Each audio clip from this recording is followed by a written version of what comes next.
সুপারিশগুলো আমরা মানে সাজিয়েছি তিনটা ভাগে। একটা হলো যেগুলো আমরা মনে করি এই অন্তর্বর্তীকালীন সরকারই করতে পারবে। এই অন্তর্বর্তীকালীন সরকার একটা ঐতিহাসিক কি বলবো প্রেক্ষাপটে আছে এবং তাদের অনেক সুযোগ আছে অনেক কিছু করার, যেটা নাকি রাজনৈতিক সরকারগুলো করতে পারে না নানান কারণে, রাজনৈতিক বিভিন্ন স্বার্থের কারণে তারা করতে পারে না। এই সরকারের কোনো স্বার্থ নাই, সেই জন্য এই সরকার অনেকগুলো জিনিস করতে পারবে। আমাদের বিশ্বাস যে আমাদের যে আমরা প্রতিবেদনটা জমা দিয়েছি সেখানে 433টা না নেহা 433টা সুপারিশ আছে সব মিলে বিভিন্ন খাতে। তো আমরা মনে করি 433টার মধ্যে যদি 200টাও হয় তাহলেও কিন্তু আমরা অনেকটা এগিয়ে যাব। এবং আমাদের সুপারিশগুলিও প্রস্তাবগুলিও আমরা তিনটা ভাগে করেছি। একটা হলো যেগুলো আমরা মনে করি এই সরকার অন্তর্বর্তীকালীন সরকারের সময় করা সম্ভব, অর্জন করা সম্ভব, বা অন্তত শুরু করা সম্ভব, সিদ্ধান্তটা নেওয়া সম্ভব, নির্দেশটা দেওয়া সম্ভব। দ্বিতীয়ত আমরা মনে করছি এরপরে যে সরকার আসবে, 5 বছর মেয়াদী সরকার হোক বা 4 বছর যেটাই হোক, সেই সময়ের মধ্যে কি করা যায়, তো সেটাকে আমরা আলাদা ভাগ করেছি।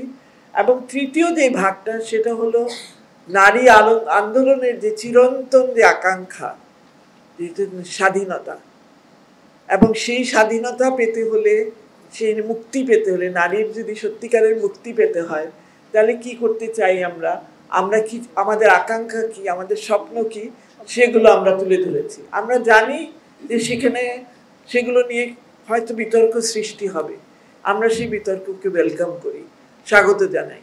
কারণ আমরা মনে করি এখন 2025 সাল, হাই টাইম যে এগুলো নিয়ে জনপরিসরে আলোচনা হোক, বিতর্ক হোক, জানাজানি হোক, মানুষ জানুক নারী কি চায়, নারীর স্বপ্নটা কি এটা জানুক। এবং আর কিছু না হোক, কান সওয়া হবে মানুষের যে এই ধরনের দাবিগুলো ওনারা ভাবছেন। তো এই হচ্ছে মোটামুটি আমাদের প্রতিবেদন সংক্রান্ত কথা। এর মধ্যে আমরা যে কটা ধারণা বা যে কটা নীতিকে অনুসরণ করেছি তার কয়েকটা আমি একটু তুলে ধরতে চাই। প্রথমত হচ্ছে বৈষম্যহীনতা, কারণ শুরু হয়েছে বৈষম্য বিরোধী আন্দোলন দিয়ে, সুতরাং আমাদের কাছে ওইটাই প্রথম প্রিন্সিপাল হচ্ছে বৈষম্যহীনতা। এবং সেটার জন্য আমরা বলেছি যে প্রয়োজনে নারীর পক্ষে অস্থায়ী ইতিবাচক পদক্ষেপ গ্রহণ, যেটা নাকি আমাদের সংবিধানে স্বীকৃত আছে, এবং সেটা সংবিধানে বলা হচ্ছে টেম্পোরারি স্পেশাল মেজার, যেটা সিডো সনদেও আছে। দ্বিতীয়ত হচ্ছে মানবাধিকারের প্রিন্সিপালস এবং মূল্যবোধ, মানবাধিকারের মূল্যবোধ অনুসরণ করা, আমরা সেটা চেষ্টা করেছি। মানবাধিকারের মূল্য, আচ্ছা, এরপরে আমরা যেটা দেখতে চেয়েছি, আমরা কেমন রাষ্ট্র চাই, আমরা ইহজাগতিক, মানবিক, গণতান্ত্রিক ও কল্যাণকর রাষ্ট্র দেখতে চাই। আমরা কেমন সমাজ চাই, আমরা অসাম্প্রদায়িক সমাজ চাই। আমরা যতদূর সম্ভব বৈষম্য, শ্রেণী পার্থক্য, শ্রেণী বৈষম্য এগুলো যতটা সম্ভব দূর করতে চাই। নারী বান্ধব সেবা প্রতিষ্ঠান চাই, সেটা হোক থানা, হোক হাসপাতাল বা হোক আদালত। আমরা দেখতে চাই এগুলো সবই নারী বান্ধব হবে, নারীরা যেন নির্ভয়ে এসব প্রতিষ্ঠানের কাছে সেবা চাইতে পারে। এরপরে যেটা চাচ্ছি বিকেন্দ্রীকরণ। বিকেন্দ্রীকরণ কেন? আমরা মনে করি একমাত্র বিকেন্দ্রীকরণের মধ্য দিয়ে সেই তৃণমূলের নারীর কণ্ঠ, নারীর স্বর জাতীয় পর্যায় পর্যন্ত আসতে পারবে। এবং যারা কেন্দ্রে বসবাস করছেন, নীতি নির্ধারক হোক, রাজনীতিবিদ হোক, যেই হোক, তাদের কান পর্যন্ত সেই তৃণমূলের নারীর আকুতি, তার দাবি, সেগুলো শোনা যাবে। এরপরে যেটা বলতে চাচ্ছি যেটা হলো যৌন সহিংসতা। আপনারাই রিপোর্ট করেন, প্রত্যেক দিন পত্রিকায় আমাদের পড়তে হয় কোথাও না কোথাও ধর্ষণের শিকার হচ্ছে, কেউ যৌন আক্রমণের শিকার হচ্ছে, যৌন নিগ্রহের শিকার হচ্ছে।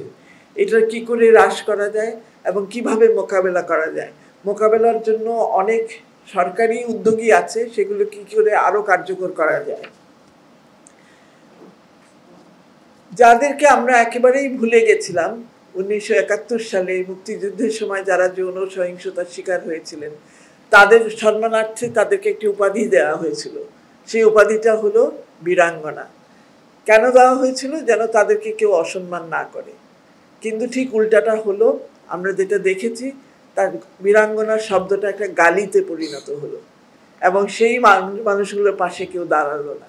আমরা দেশ হিসাবে এবং আমরা বলবো নারী আন্দোলন হিসাবেও আমরা অনেক দেরি করে ফেলেছি তাদের পাশে দাঁড়াতে। এখন তাদের পাশে দাঁড়িয়েছি, ইউনূস ভাইকে বলে এসেছি তাদের জন্য কিছু করে। ভাষার ক্ষেত্রেও আমাদের কিছু পরিবর্তনের দাবি আছে। আমরা ধর্ষিতা শব্দটা শুনতে চাই না। 2 লাখ মা বোনের ইজ্জতের বিনিময়ে স্বাধীনতা আর শুনতে চাই না। আমি 16ই ডিসেম্বর আর 26শে মার্চ আসলে আমি আতঙ্কে থাকি যে এটা কতবার শুনতে হবে প্রত্যেকের বক্তৃতায়। কারণ এনারা কোনো অপরাধ করে নাই, এনাদের উপর অপরাধ করা হয়েছে।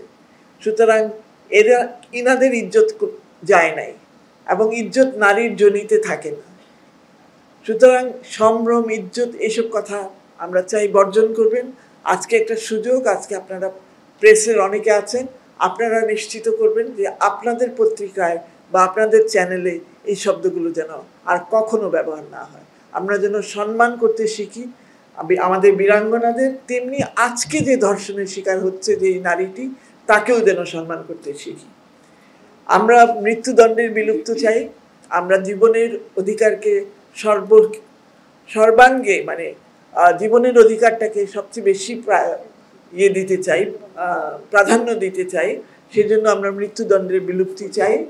আন্তর্জাতিক সনদগুলোর মধ্যে সিডর ক্ষেত্রে বিশেষ করে 2 নম্বর অনুচ্ছেদের উপর যে সংরক্ষণ দিয়ে রেখেছে বাংলাদেশ, সেটা প্রত্যাহার চাই। কারণ 2 নম্বর অনুচ্ছেদই বলছে যে রাষ্ট্রের কি দায়িত্ব এই সনদ বাস্তবায়নের ক্ষেত্রে। তো আমি সই করলাম সনদ, তারপরে আবার সংরক্ষণ করে বলে দিলাম আমি কিছু করব না, এইটা হবে না। সুতরাং এটা আমরা মনে করি এই সরকারের সময় একটা সুযোগ এটা প্রত্যাহার করার, এবং সেই সাথে আরও 2টো আন্তর্জাতিক সনদ, বিশেষ করে আন্তর্জাতিক শ্রম সংস্থার যে সনদ 190 এবং 189, এই 2টার আমরা রাটিফিকেশন দেখতে চাই।